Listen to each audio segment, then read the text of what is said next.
Good morning dear students.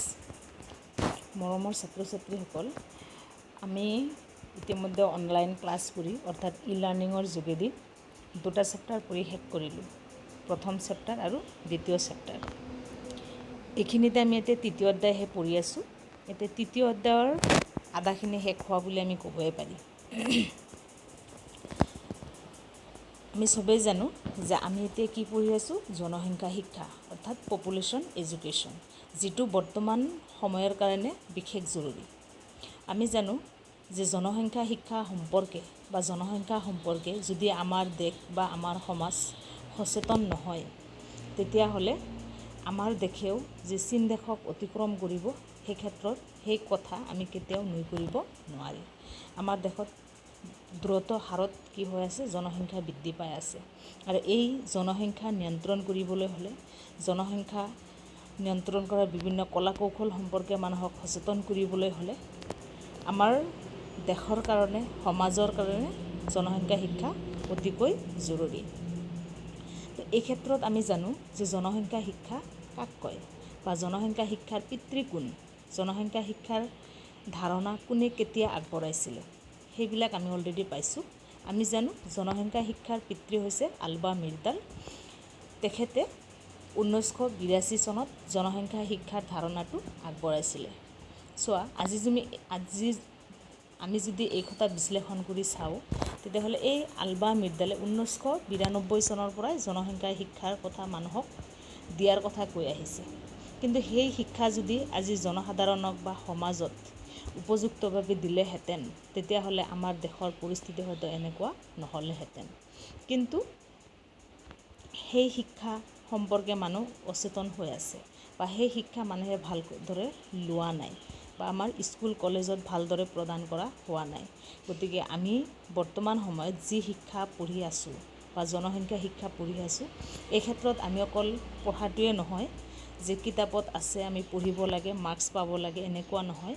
আমি ইয়াৰ যোগেদি সচেতন হ'ব লাগে, দেশৰ পৰিৱেশ পৰিস্থিতি সম্পৰ্কে, জনসংখ্যাৰ ষ্টেটাছ সম্পৰ্কে, যে আমাৰ দেশত মাটিকালি কিমান, সেই অনুপাতে কেনেকুৱা মানুহ জনসংখ্যা বৃদ্ধি হৈ আছে আৰু সেই অনুপাতে কেনেকৈ আমাৰ দেশৰ পৰিৱেশ পৰিস্থিতি ধ্বংস হৈ আছে ইত্যাদি সম্পৰ্কে আমি সচেতন হ'ব লাগিব। আৰু ভৱিষ্যতে আমাৰ পৰিয়াল পৰিকল্পনা সম্পৰ্কে আমি কি কৰিব লাগিব, সচেতন হ'ব লাগিব। তো এই ক্ষেত্ৰত জনসংখ্যা শিক্ষা যদি আমি স্কুল কলেজত প্ৰদান কৰোঁ, তেতিয়াহ'লে নহ'ব। কাৰণ আমি জানো যে স্কুল কলেজৰ বাদেও এক বুজন সংখ্যক লোক আমাৰ সমাজত আছে, যিসকল লোকে স্কুল কলেজত যোৱা নাই বা যিসকল লোকে স্কুল কলেজৰ মুখ দেখা নাই। তো সেইসকল লোকৰো আমাৰ জনসংখ্যা শিক্ষা প্ৰদান কৰা অধিক জৰুৰী হৈ আছে। কাৰণ আমি দেশৰ প্ৰতিজন নাগৰিকক যদি জনসংখ্যা শিক্ষাৰে শিক্ষিত কৰি তুলিব নোৱাৰোঁ, তেতিয়াহ'লে আমি দেশৰ জনসংখ্যা ৰোধ কৰিব নোৱাৰোঁ। তো সেইকাৰণে স্কুল কলেজত বা বিদ্যালয়ত জনসংখ্যা শিক্ষা প্ৰদান কৰাৰ উপৰিও আমি সমাজতো জনসংখ্যা শিক্ষা প্ৰদান কৰা অতিকৈ জৰুৰী। তো এই ক্ষেত্ৰত আমি যদি ক'ব যাওঁ যে সমাজত আমি কেনেকৈ জনসংখ্যা শিক্ষা প্ৰদান কৰিম, তো সমাজত জনসংখ্যা শিক্ষা প্ৰদান কৰাৰ কিছুমান ব্যৱস্থা আছে বা উপায় আছে, সেইবিলাক আমি অৱলম্বন কৰিব লাগিব আৰু তাৰ যোগেদি আমি জনসংখ্যা শিক্ষা প্ৰদান কৰিব পাৰিম। গতিকে তোমালোকৰ ইয়াতে কুৱেশ্যন আহিব, সমাজত কিদৰে জনসংখ্যা শিক্ষা প্ৰদান কৰিব পাৰি। তো তাৰ কিছুমান আলোচনা, এইটো কুৱেশ্যন সদায় 6 মাৰ্কৰ কাৰণে আহে, নহ'লে 4 মাৰ্কৰ কাৰণে আহে। গতিকে তোমালোকে লিখাৰ সময়ত প্ৰথমতে জনসংখ্যা শিক্ষা কাক কয় সেইটো লিখি ল'বা। তাৰপিছত সমাজত কিদৰে জনসংখ্যা শিক্ষা, যে বৰ্তমান দেশৰ পৰিৱেশ আৰু পৰিস্থিতিৰ প্ৰতি লক্ষ্য ৰাখি আমি সমাজতো জনসংখ্যা শিক্ষা প্ৰদান কৰিব লগা হৈ আছে। গতিকে সমাজত জনসংখ্যা শিক্ষা প্ৰদান কৰাৰ কেইটামান উপায় বা কেইটামান ব্যৱস্থা হ'ল, নাম্বাৰ 1, বৃহৎ আকাৰৰ পৰিয়ালৰ পৰা দেখা দিব পৰা সমস্যাবোৰৰ সম্বন্ধে সামাজিক আৰু সাম্প্ৰদায়িকভাৱে কেতবোৰ আলোচনা চক্ৰ অনুষ্ঠিত কৰিব পাৰি। আমি সমাজত গৈ চৰকাৰৰ ফালৰ পৰা কিছুমান মানুহ পঠিয়াই দি সমাজত গৈ আমি এনেকুৱা এটা আলোচনা চক্ৰ অনুষ্ঠিত কৰিব লাগে আৰু তাতে আলোচনা কৰিব লাগে, সমাজৰ মানুহক লগত লৈ এটা আলোচনা চক্ৰ অনুষ্ঠিত কৰিব লাগে আৰু তাত আলোচনা কৰিব লাগে যে ডাঙৰ পৰিয়ালৰ পৰা কি কি সমস্যাৰ সৃষ্টি হ'ব পাৰে। এক্সাম্পল স্বৰূপে, ডাঙৰ পৰিয়াল হ'লে সেই পৰিয়ালত খোৱা খাদ্যৰ অভাৱ হয়, কাপোৰৰ অভাৱ, কাপোৰ পৰিধানৰ ক্ষেত্ৰত অভাৱ হয়, তাৰপিছত ল'ৰা ছোৱালীবিলাকক উপযুক্ত শিক্ষা দীক্ষাৰ সুবিধা প্ৰদানৰ ক্ষেত্ৰত অসুবিধা হয়। ঠিক আছে, পঢ়া শুনাৰ কাৰণে যিখিনি আমাৰ সুবিধা আৰু পৰিৱেশ পৰিস্থিতিৰ দৰকাৰ সেই ক্ষেত্ৰত বহুতো সমস্যাৰ সৃষ্টি হয়। গতিকে এই ক্ষেত্ৰত বৃহৎ আকাৰৰ পৰিয়ালৰ পৰা কি সমস্যা হ'ব পাৰে সেই ক্ষেত্ৰত আমি কোনেও নজনা নহয়, অলৰেডি আমি চবেই জ্ঞাত হয়। তো সেই কাৰণে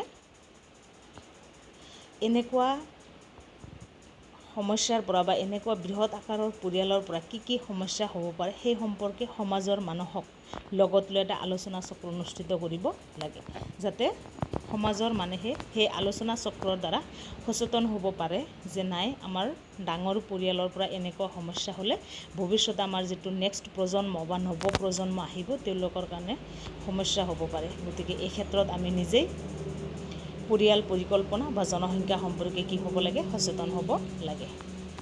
নাম্বাৰ 2 দিছে, চৰকাৰে গ্ৰহণ কৰা পৰিয়াল পৰিকল্পনা আৰু পৰিয়াল কল্যাণ আঁচনিবোৰৰ সম্বন্ধে সৰ্বসাধাৰণ লোকক অৱগত কৰি তুলিব পাৰি।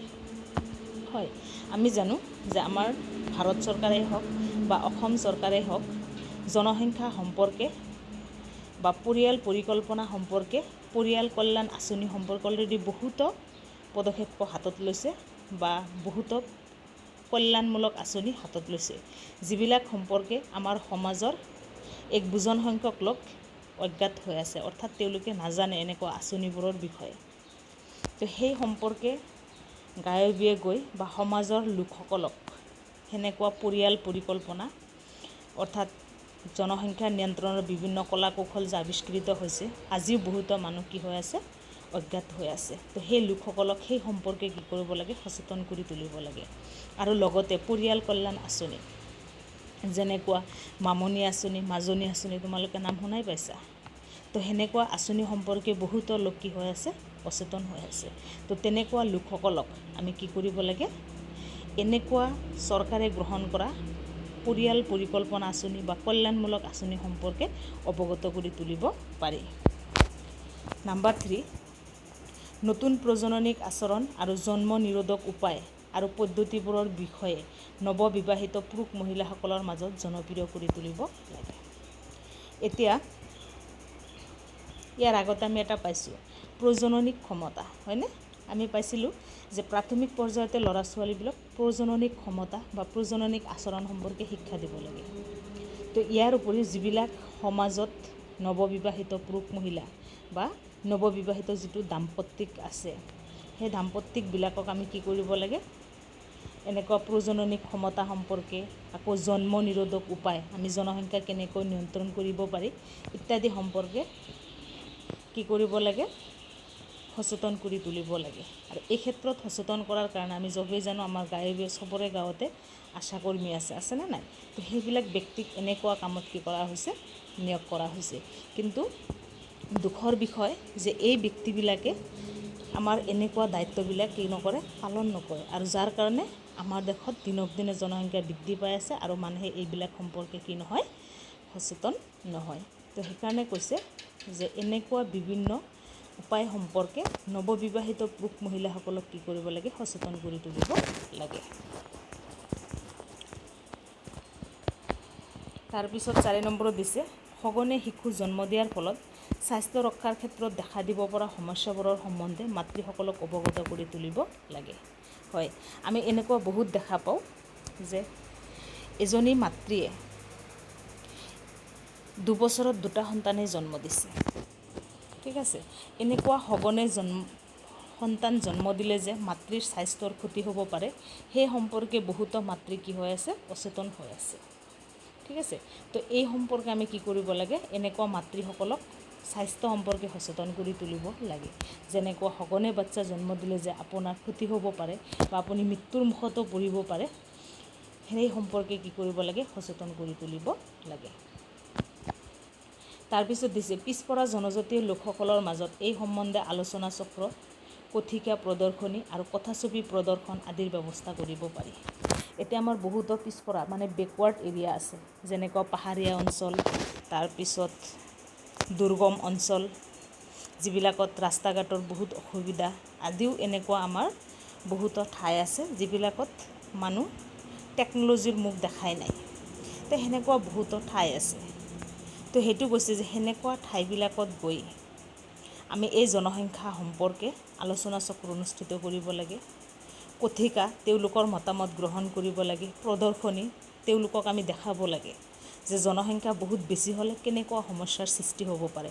সেনেকুৱা প্ৰদৰ্শনী অৰ্থাৎ ডেমনষ্ট্ৰেশ্যন কৰি দেখাব লাগে আৰু কথাছবি প্ৰদৰ্শন কৰিব লাগে। আনকি ডাঙৰ পৰিয়ালৰ পৰা সৃষ্টি হ'ব পৰা সমস্যাৰ লগত জড়িত কৰি কথাছবি প্ৰদৰ্শন কৰি অৰ্থাৎ চিনেমা মুভি এইবিলাক আমি কি কৰিব পাৰি তেওঁলোকক দেখাব পাৰি, যাৰ জৰিয়তে তেওঁলোকে সচেতন হ'ব পাৰে যে নাই ডাঙৰ পৰিয়ালৰ পৰা আমাৰ কি কি সমস্যাৰ সৃষ্টি হ'ব পাৰে। তাৰপিছত দিছে স্বেচ্ছাসেৱী সংগঠন আৰু ব্যক্তি বিশেষক এই বিষয়ে ৰাজ্যিক চৰকাৰবোৰে আৰ্থিক সাহায্য আৰু অন্যান্য সা সুবিধা মুক্তভাৱে আগবঢ়াব লাগে। এতিয়া আমি জানো যে আমাৰ দেশত বহুতো স্বেচ্ছাসেৱী সংগঠন অৰ্থাৎ NGO নন গভৰ্ণমেণ্ট অৰ্গেনাইজেশ্যন মানে বহুতো প্ৰাইভেট অৰ্গেনাইজেশ্যন আছে স্বেচ্ছাসেৱী, যিবিলাকে আমাৰ চৰকাৰৰ ফালৰ পৰা সা সুবিধা নোপোৱাকৈ বহুতো দেশৰ কাৰণে সমাজৰ কাৰণে সেৱা আগবঢ়াই আছে।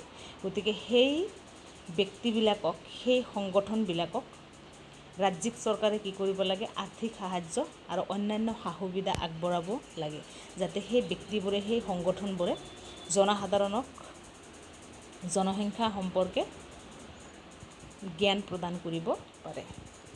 7 নম্বৰত দিছে টিভি কথাছবি প্ৰদৰ্শন ৰেডিঅ' আদি মাধ্যমবোৰৰ সহায়েৰে জনসাধাৰণ লোকক জন্ম নিয়ন্ত্ৰণ সম্বন্ধে প্ৰয়োজনীয় জ্ঞান অভিজ্ঞতা দিব লাগে। এতিয়া চৰকাৰে যে জনসংখ্যা নিয়ন্ত্ৰণ সম্পৰ্কে বহুতো টেকনিক বা পদক্ষেপ বা কৌশল অৱলম্বন কৰিছে, সেনেকুৱা কৌশল অৱলম্বন সম্পৰ্কে আজিও বহুতো লোক অচেতন হৈ আছে, মানে তেওঁলোকে নাজানে। গতিকে সেনেকুৱা কলা কৌশল সম্পৰ্কে আমি টিভি তাৰপিছত ৰেডিঅ' এইবিলাকৰ মাধ্যমেদি অৰ্থাৎ এডভাৰটাইজমেণ্টৰ যোগেদি আমি কি কৰিব পাৰি এইবিলাক প্ৰদান কৰিব পাৰি। আৰু হয় আজিকালি বহুতো ৰেডিঅ' টিভিৰ যোগেদি আমি বিভিন্ন ধৰণৰ এডভাৰটাইজ দেখা পাওঁ, হয়নে নহয়? তো সেনেকুৱা এডভাৰটাইজ কেতিয়াবা আমি চব একেলগে টিভি চাই থাকোঁতে পটককৈ বোলে ষ্টেপ ফ্ৰী এডভাৰটাইজমেণ্ট আহি গ'ল। আজি সেই ষ্টেপ ফ্ৰীৰ কথাই চোৱা, আজি বহুত বছৰ আগতে মানুহে এই সম্পৰ্কে কি আছিলে সচেতন আছিল, কিন্তু আজি মানুহে সচেতন হৈছে নে নাই? হৈছে। কিহৰ যোগেদি হৈছে? এডভাৰটাইজমেণ্টৰ যোগেদি হৈছে। গতিকে এনেকুৱা কলা কৌশলৰ সম্পৰ্কে আমি ৰেডিঅ' টেলিভিশ্যন এইবিলাকৰ যোগেদি কি কৰিব পাৰোঁ এডভাৰটাইজমেণ্টৰ যোগেদি জনসাধাৰণক সচেতন কৰি তুলিব পাৰোঁ। তাৰপিছত দিছে জনবিস্ফোৰণে সৃষ্টি কৰি তোলা পৰিৱেশৰ অৱনয়ন সম্বন্ধে চৰকাৰে সকলো প্ৰচাৰ মাধ্যম পিছপৰা অঞ্চলৰ লোকৰ বাবে প্ৰয়োগ কৰিব লাগে। এতিয়া চোৱা, আমাৰ দেশত যি দ্ৰুত হাৰত জনসংখ্যা বৃদ্ধি হৈ আছে, সেই হাৰত আমাৰ মাটিকালিৰ পৰিমাণ বৃদ্ধি পাই আছেনে নাই? বৃদ্ধি পাই আছেনে নাই?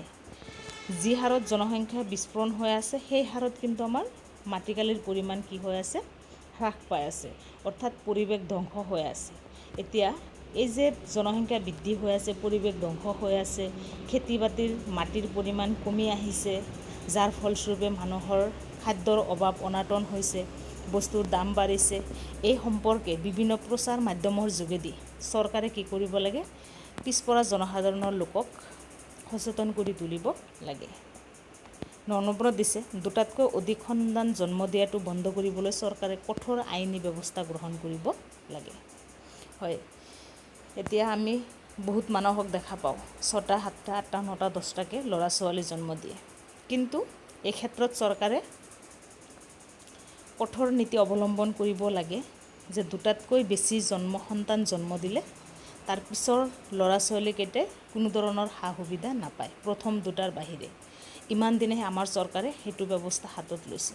তেনেকুৱা কঠোৰ ব্যৱস্থা হাতত ল'ব লাগিব, তেতিয়াহে মানুহে জনসংখ্যা নিয়ন্ত্ৰণৰ কাৰণে আগবাঢ়ি আহিব।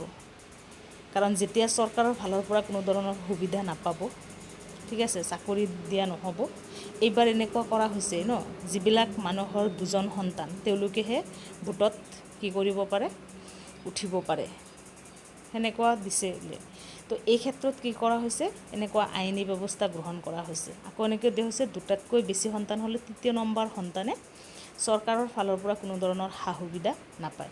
তেনেকুৱা কঠোৰ আইনী ব্যৱস্থা ল'লেহে আমাৰ দেশৰ পৰা জনসংখ্যা নিয়ন্ত্ৰণ কৰাটো সম্ভৱ হ'ব। তো এই ক্ষেত্ৰত চৰকাৰে কঠোৰ আইনী ব্যৱস্থা গ্ৰহণ কৰিব লাগে। তাৰপিছত দিছে সন্তানহীন হোৱা বৃদ্ধ পৰিয়ালৰ বাবে চৰকাৰে সন্তানহীনতাৰ পেঞ্চন প্ৰদানৰ ব্যৱস্থা কৰিব লাগে। এতিয়া আমাৰ সমাজত এটা অন্ধবিশ্বাস আছে যে সন্তান নহ'লে ভৱিষ্যতে আমাক কোনে চোৱা চিতা কৰিব, আমাক বুঢ়া হোৱাৰ পিছত আমিতো ইনকাম কৰিব নোৱাৰিম, আমাক কোনে ইনকাম কৰি খুৱাব। সেনেকুৱা অন্ধবিশ্বাসৰ প্ৰভাৱত পৰি বহুত মানুহে যেনেকুৱা উপায়ে নহওক বিভিন্ন ট্ৰিটমেণ্টৰ যোগেদি কিবা কিবি কৰি কি কৰে, সন্তান জন্ম দিয়ে। কিন্তু এই ক্ষেত্ৰত যদি চৰকাৰে এনেকুৱা এটা স্কিম দিয়ে যিবিলাকৰ ল'ৰা ছোৱালী নাই, সন্তানহীন বৃদ্ধ পৰিয়ালৰ বাবে চৰকাৰে পেঞ্চনৰ ব্যৱস্থা কৰিছে, সেনেকুৱা হ'লে মানুহে কি কৰিব, ইমান টেনশ্যন নল'ব যে ভৱিষ্যতে আমাৰ সন্তান নাথাকিলেও চৰকাৰৰ ফালৰ পৰা আমি সুবিধা পাম। সেইটো বিশ্বাস, সেইটো আস্থাত মানুহে কি কৰিব, জীয়াই থাকিব। বা সেনেকুৱা বিশ্বাসৰ প্ৰভাৱত পৰি মানুহে জনসংখ্যা বৃদ্ধিৰ ক্ষেত্ৰত ইমান জনসংখ্যা বৃদ্ধি কৰিবলৈ ইমান ভাবি নাথাকিব বা সন্তান জন্ম দিয়াৰ কাৰণে ইমান ভাবি নাথাকিব। তো সেইকাৰণে চৰকাৰে সন্তানহীন পিতৃ মাতৃক বা সন্তানহীন পৰিয়ালক কি কৰিব লাগে, এনেকুৱা স্কিমৰ যোগেদি উৎসাহিত কৰিব লাগে যে সন্তান নহ'লেও কোনো টেনশ্যন নাই, ভৱিষ্যতে চৰকাৰৰ ফালৰ পৰা পেঞ্চন দিয়াৰ ব্যৱস্থা কৰা হ'ব। তো এই ক্ষেত্ৰত আমি পালোঁ যে সমাজত আমি কিদৰে জনসংখ্যা শিক্ষা প্ৰদান কৰিব পাৰোঁ। তো এনেকুৱা ব্যৱস্থা বা এনেকুৱা পদক্ষেপ হাতত লৈ আমি সমাজত গাঁৱে ভূঞে দুৰ্গম অঞ্চলত কি কৰিব পাৰোঁ, জনসংখ্যা শিক্ষা প্ৰদান কৰিব পাৰোঁ।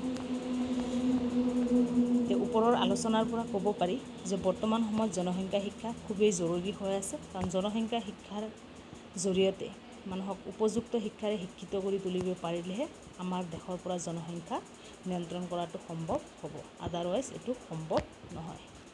তো এই ক্ষেত্ৰত আমি 10টা পইণ্ট পাইছোঁ, তোমালোকৰ মাত্ৰ 6টাহে পৰিব, গতিকে যাৰ যি 6টা পইণ্ট ভাল লাগে মনত ৰাখিলে হৈ যাব। এই ক্ষেত্ৰত তোমালোকে কোনো ধৰণৰ প্ৰব্লেম পালে মোৰ লগত শ্বেয়াৰ কৰিবা।